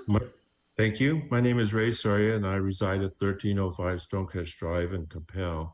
And like the speaker before me, I'd like to thank you for the opportunity to address you. I speak tonight in strong support of efforts to create a stronger tethering ordinance for the city of Coppell.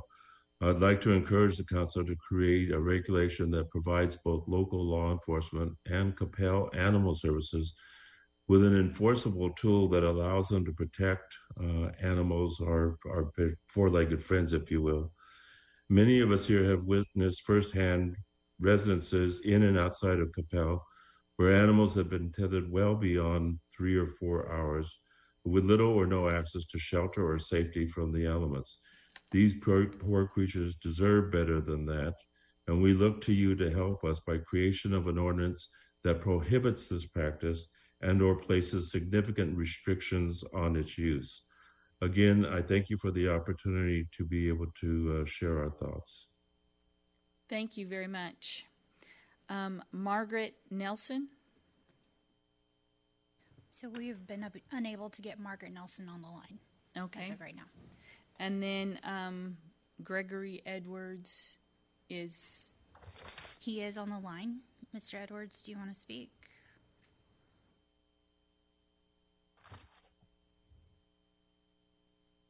You're unmuted if you want to speak, Mr. Edwards. Okay. How about Kathy Elliott? Yes. Hi, I'm Kathy Elliott. My address is 350 Pepperwood Street. I currently have 2 dogs that I adopted from rescue groups in the DFW area. My most recent pup came from a family that kept her outside 24/7 all 5 years of her life. She finally escaped so many times that the family made the decision to surrender her, more than likely not because they cared about the sweet pup, but because they had to pay a fine each time they had to go pick her up at animal control. Upon being rescued, this pup was undernourished, timid, and covered in fleas, ticks, and scabs. She tested positive for heartworms in her initial vet visit, and I stepped up to foster her through the 3-month treatment process. During that time, she has been in my care. She also has had 2 teeth pulled due to exposed roots, tapeworm, and more recently it was discovered she had Lyme disease antibodies, which of course isn't surprising considering the condition she was in when she was surrendered. Today, Journey is officially a member of our family as we adopted her this past August. With a lot of love and patience, she is now living her best life. I have seen firsthand what can happen to a dog when it spends the first 5 years of its life without love and attention, let alone being tethered without the ability to explore, run, play, and enjoy being a dog. I am speaking this evening on behalf of every dog in the city that doesn't have a voice. It breaks my heart knowing there are actually dog owners out there that believe that tethering a dog 24/7 is acceptable. Let's assume these dog owners don't really know that it is not acceptable behavior and implement a more caring law that not only keeps tethering to a minimum, but also educates owners on the do's and don'ts of being responsible owners and holds them accountable if the law is broken. Thank you for your time, and I hope you find it in your hearts to enact a more humane tethering law for these precious animals. Their lives just may depend on it. Thank you. Thank you very much. Kim Adams? Yes. Thank you for letting me speak. I'm at 848 Woodmore Drive. I do believe that tethering a dog 24/7 is rather inhumane, and that is the reason why I'm speaking here. It does sound like there are some reasons and legal. I'm sorry, I just wasn't prepared like everybody else was. But as long as we've got it so that dogs are not tethered 24/7, and they have a responsible owner looking after them and watching them to make sure that everything's fine, and don't keep them out in bad weather and stuff. That's my concern over all of this. Don't abuse animals. They deserve all the love and support we can give them because they give us so much in return. Thank you. Thank you very much. Dorothy Fisher? Mayor, we're unable to get Dorothy Fisher on the line. Would you mind hearing Jana Alexander next? That would be fine. Thank you. Jana Alexander? Sure. This is Jana Alexander, 509 East Bethel School Road in Coppell.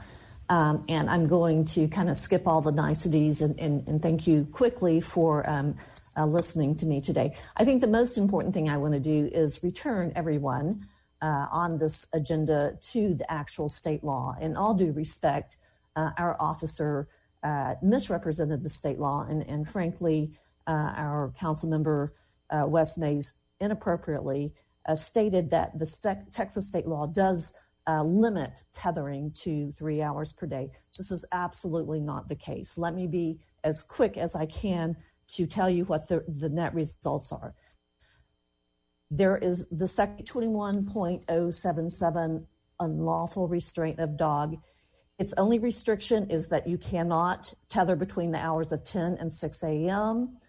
Within 500 feet of a school, and in the case of extreme weather conditions.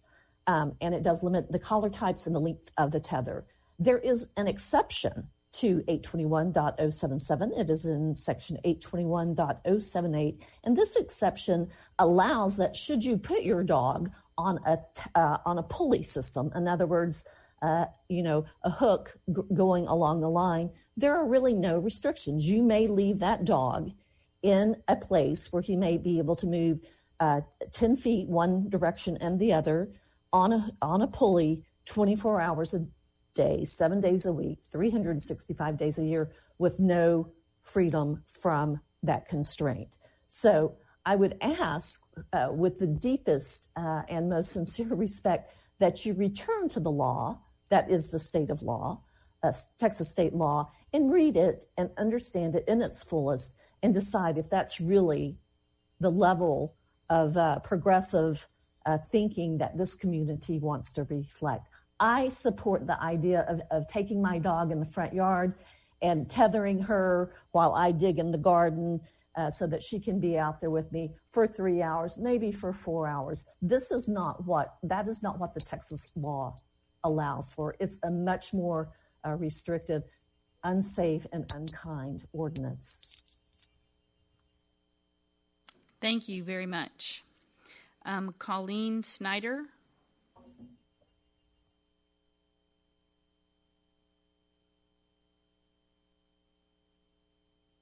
Oh, hi. Yes, this is Peyton Wood. I'm actually speaking on behalf of my mom, Colleen, tonight. Okay. And I am at 505 Sora Lane. Hi, Mayor Hunt.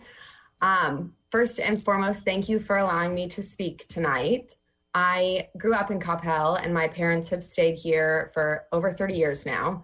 And they haven't just stayed because it's, a great city and it's a, safe place to live, but because Coppell is so much more than just a city. It truly is a community. And it's such a wonderful community that we have, full of people who want to help and support each other. And it's a community where the principals and the police officers and the same 3 companies that mow everyone's lawns, and your neighbors, whether you want to or not. And in this community, you also know the dogs. And I don't know if any of you have your own dogs, but after a year in quarantine and working from home, I can confidently say that I know almost every single dog in North Lake Woodlands. And at this point, I probably know more about these dogs than I do about their owners. And I know that they aren't just our pets, but they are members of our family. And more importantly, they are members of our community too. And if we are willing to take action and enforce laws for the betterment of the community, whether it's a fence law or a yard maintenance law or a parking law, and if we are willing to build a dog park in Coppell and make sure all of our parks are dog friendly, then we should absolutely be willing to take action when these dogs as members of this community, need our help. And I believe we are judged as a community not by how everything looks, but by how we treat one another. And as members of our city council, I would like to ask you to make sure that all of the members of this community are being treated humanely, and to either inhibit tethering altogether or develop a more compassionate tethering law. I'm sure I'm almost out of my time, but over the next couple of days, as you go outside and you feel how cold it is, even as you're bundled up in your coats, I hope that you think about this dog that we're referencing tonight, or any animal in Coppell that's being tethered and forced to stay outside in these conditions, and know that that's not just this week, but that it's 24 hours a day, 7 days a week, 365 days a year. Thank you. Thank you very much. Is Thomas Burrows? I don't believe so. No, ma'am. Mr. Burrows, are you on the line? Is anybody else on the line that we have not? Hello? Mr. Burrows. Do you have? Hello? Hello? Yes, sir, we hear you. Okay, well, the phone is not the greatest. So this seems to boil down to... Mr. Burrows, could you state your name and address for the record, please? Well, you have my phone number. You could backtrack on that. Burrows, 138 Windpage Drive, the zip code 75019. So, okay. Thank you. Is that good? Yes, sir. Okay. This boils down to the fact that I don't know where most of these idiots keep their dogs on these tethers. Ours stay on our bed most of the time, and there's at least 3 other beds in our house that they run around to. And River Chase Veterinarian has a parking spot marked with our name on it. We spend so much time down there running back and forth with them for their little things. The only time we ever kept a dog on a leash like this was when I was a kid, and we had 10 acres on the farm, and we didn't need our shepherd running, all over the place, and we would keep him there when we were at school or something, and then my brother and I would come home and we'd ride our horses, and he'd run around the pastures and stuff with us, but it was just to keep him out of trouble while we were, gone to school and stuff. In the meantime, the street light didn't tap in Windpage that's owned by the city. It's been reported a month ago. It's still not fixed. The grass and stuff down at the end of Beltline and 635 has not been mowed and taken care of. And there's numerous culverts in the city where dirt has been piling up and stuff. I cleaned the one in front of the post office, took out 2 wheelbarrows of dirt and spread it out on their yard because the post office doesn't care. And also, I turned in about 50 other street lights to Encore, and Encore is not fixing their street lights, and so I don't know what to do with that. Maybe you guys might call Encore, since you're paying them, to, turn on the street lights. I realize that nobody in Coppell cares about the street lights because, everybody keeps telling me it's not their responsibility. Well, street lights are the low-lying fruit on the safety tree. You can't see where you're going, you have more accidents. So maybe someone could look into the fact of why the Encore has stopped responding to fixing streetlights. Thank you, Mr. Burrows. Is that everyone that has signed up? So we still have Mr. Edwards and then Ms. Fisher are on the line. Mr. Edwards.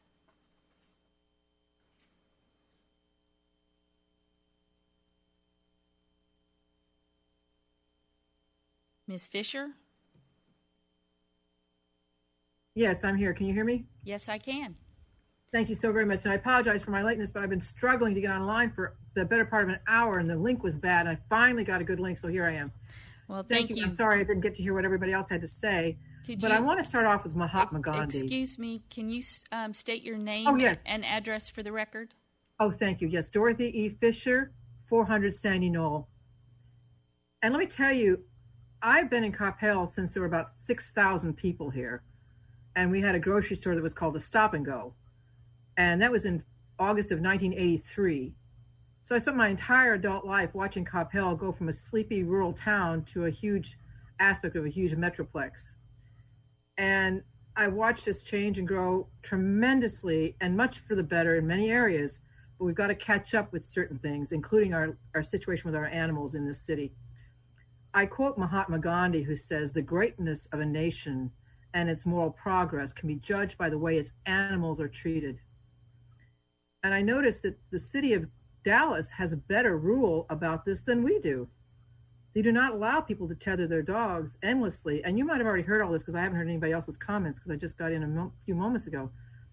But the state tethering law is very weak and has, if you read the fine print, exceptions that allow a person to tether and tie up their dog for 24/7, 365 days a year with a certain amount of length and type of rope and so forth, but still very abhorrent conditions to most animal people.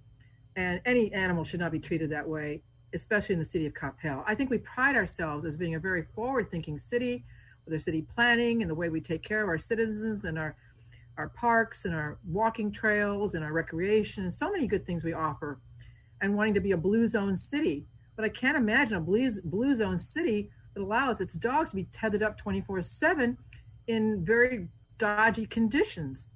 So I really think we just got to catch up with our own growth, catch up with ourselves. We're not a rural, sleepy town anymore. We need to start paying more attention. And again, we know we've got incidences going right inside the city limits that are really not acceptable. And if we pass the right legislation, that those people could be given redirection to following these laws and giving those pets either better treatment or surrendering the pets to somebody that would adopt them out and give them a wonderful life that they fully deserve. So I ask very much the City Council take this quite seriously and follow what Mahatma Gandhi said, that we must take our way we treat our animals up to the level of healthy standards to measure the greatness of ourselves as a city and our own moral progress as a civilization. Thank you so much. Thank you. Thank you very much. Okay. For those of you who are still listening, we do not typically respond when we're doing citizens' appearance because we want people to say anything that they desire without any fear that we will test or refute. So what we will do here is we will continue and go forward. As we had discussed earlier, some of you were on there, we will continue our discussions and talk with our police officer and our animal services to ensure that we are comfortable with the way that things are going. So I appreciate each and every one of you joining us. Item 7 is the consent agenda. It is routine in nature, and the consent agenda is routine in nature and is generally enacted in one motion. These items have been previously approved through budget or past council action. Any item may be pulled and considered separately. Items A through E have been rotating on the screen. Council, are there any items that you would like to discuss or to look at separately? Hearing none, I will entertain a motion. Councilmember Mays. Thank you, Mayor. I move to approve consent agenda items 7A through 7E. Thank you. Second by Councilmember Long. All in favor? Long, Hinosa Smith, Mays, Roden, Yingling, Matthew Hill. In favor, none opposed. Motion. I said Yingling. I sure did. You want to say it one more time? Yes, please. I am so sorry. One more time. Long, Hinosa Smith, Mays, Roden, Junt, Matthew Hill. In favor, none opposed. The motion carries.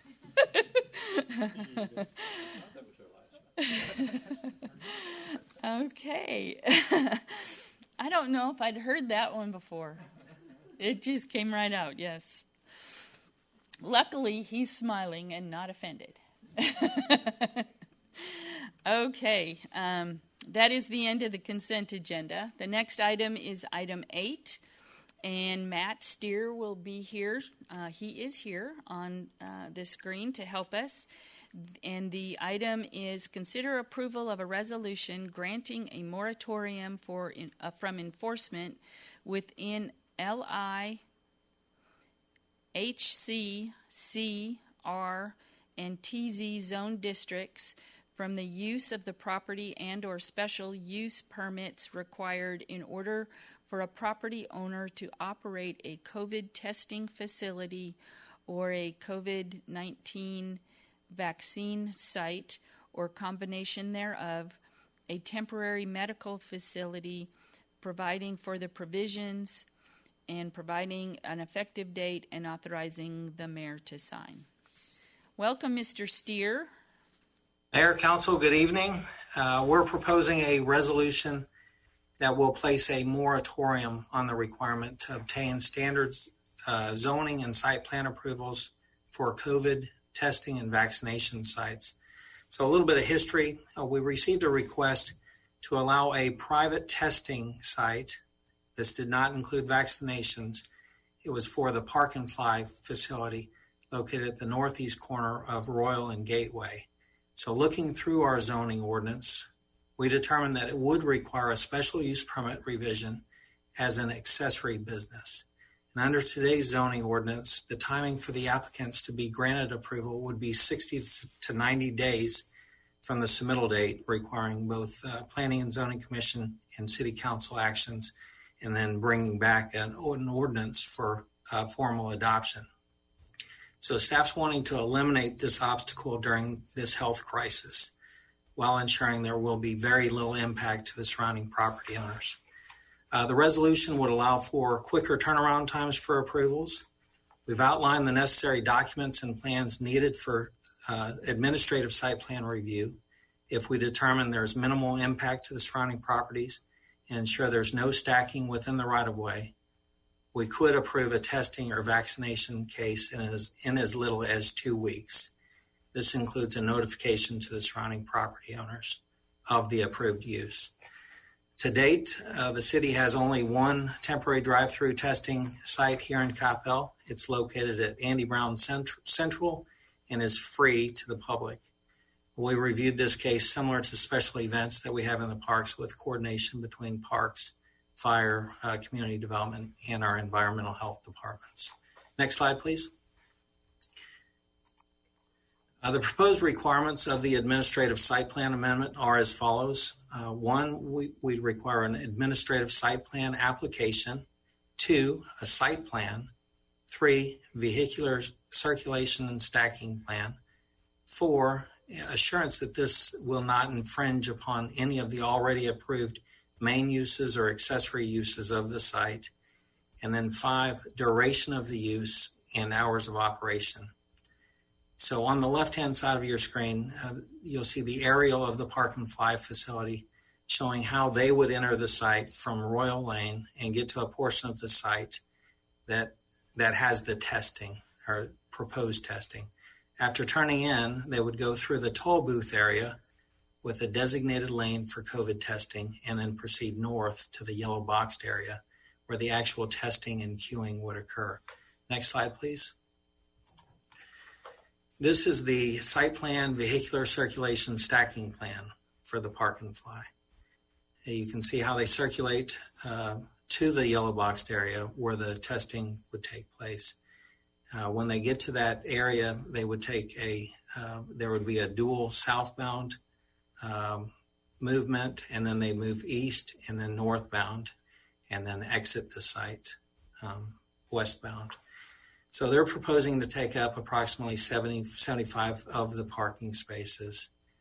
And some of the site components of this particular site are an administrative office, a check-in office, generator, traffic manager, toilets, a dumpster, storage, and testing buildings. So the details of which are also included as requirements for the broader site plan amendment that we're bringing forward tonight. And I'll go through those with you. Next slide, please. So this is the sixth requirement for the administrative site plan. We would require that they submit the elevations and details, specifications, or rendering of any temporary structures, tents, or shelters proposed. Next slide. The seventh requirement for administrative site plan is for them to include the proposed movement control signage, directing them through the process, where it'll be located, and what it will look like and how it will function. Next slide. The next few requirements are showing the generator location and specifications, medical and/or biohazard management and waste disposal plan, and then the location and specifications of toilets, sinks, and other site elements. Next slide. Finally, the last requirement is for them to submit a copy of the operating authority from the state of Texas to operate, administrate, and conduct the COVID-19 testing and/or vaccination. In sum, this moratorium is intended to allow for the needed testing and vaccination sites. Again, to be clear, we're setting up the administrative approval process with this moratorium. It's proposed to expire on June 30th, 2021. The testing or vaccination administrative approval will be valid until June 30th, 2021, at which time we'll evaluate the status and bring forward a recommendation to renew if determined to be appropriate. This will track with a moratorium on the temporary sign enforcement already in place. Staff is recommending approval of the resolution. The Park and Fly testing site is our first one in for approval. It's been reviewed by our Development Review Committee and will be approved if this moratorium is granted. One last step in its approval will be to notify the surrounding property owners of the coming use. And I'll be happy to answer any questions related to the moratorium or resolution. I have Adrian Dremel, a representative of the COVID testing site, on the call if you have specific questions about the specific testing site. Also, I have Louis Rahil on the call to answer any general sort of COVID-related questions. Thank you. Thank you very much. Questions? Councilmember Mays. Thank you, Mayor. Thanks, Matt. That's it's actually encouraging to hear that we're going to have more sites coming in, or at least have the opportunity. What do you think or estimate the approval time for an application package like this is once it hits your desk? 2 weeks. What we'll do is we'll accept the application, and then we'll route it around to the various city departments. That includes our fire, building inspection, parks, environmental health, and then planning and engineering. And so we'll all come up with our comments and then send those back to the applicant. So it could be as little as 2 weeks, depending on their turnaround time for their corrections. Is there any way that you could envision offering an expedited approval for that? That would be, that's what we're trying to do with this process, is to expedite it. So we could, push it forward and try and get a meeting set up. It's just coordinating with our staff and getting those comments pulled together and then distributing that to the applicant. 2 weeks is a quick turnaround, but we can try our best to get it shorter than that for sure. Right. Another track question. If a local physician's office had been granted the authority to do the vaccine and needed an increased area outside of their local office, would they have to go through the same permitting process? If it was outside the office, yes, they would. They would need to come in and seek approval. But we've got one that was right on the borderline of needing to come through the process, located at the MacArthur and East Beltline. And they do their, it's a testing site, but it's in a brick and mortar facility. But the patients actually drive up and park in the space that they go out and do the swabbing in their cars. So that's similar to a medical facility where they would wait in their cars in order to be seen as their appointment. Okay. Does that make sense? Yes, it does. Thank you. Any other questions, comments? To me, this seems like a very reasonable request, and especially in today's day and time when we're learning how to do a lot of things differently. I appreciate you guys bringing this forward, because this would just provide additional benefits for our citizens, both those that live here and that work here. So we appreciate this. Okay, go for it. Thank you, Mayor. I move to approve item 8. We have a motion and a second from Mayor Pro Tem Hill. All in favor? Long, Keno, Smith, Mays, Roden, John, Matthew Hill in favor. None opposed. The motion carries. Thank you very much, Mr. Steer, and thank you, Louie, for being here as well. Okay, item 9, City Manager's Report. Mayor, Kent did such a great job going through all the projects that I don't have anything to add to what he's already talked about. That's it? That's it. I was just going to talk about, yeah. I was going to talk about airline, but he covered it, so. Okay. Does anybody have any questions for the city manager? Okay. Item 10, Mayor and Council reports. The city of Coppell is on a mission to make it easier for residents to get the information they need to stay up to date with the community. City staff has been working diligently to design a brand new website to make it easier to stay connected. We are excited to announce that the transition to the new website was made official today. CoppellTX.gov has a completely new look, and if you haven't looked at it yet, please do. The website URL has not changed, and residents should continue to access CoppellTX.gov for official City of Coppell information. It does look dramatically different, so if you haven't had a chance, please look at it.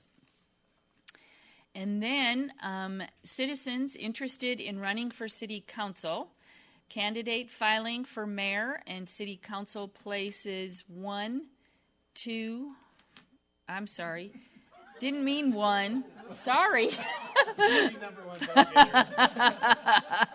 Sorry, let me start that again. Candidate filing for mayor and City Council places 2, 4, 6 ends at 5 p.m.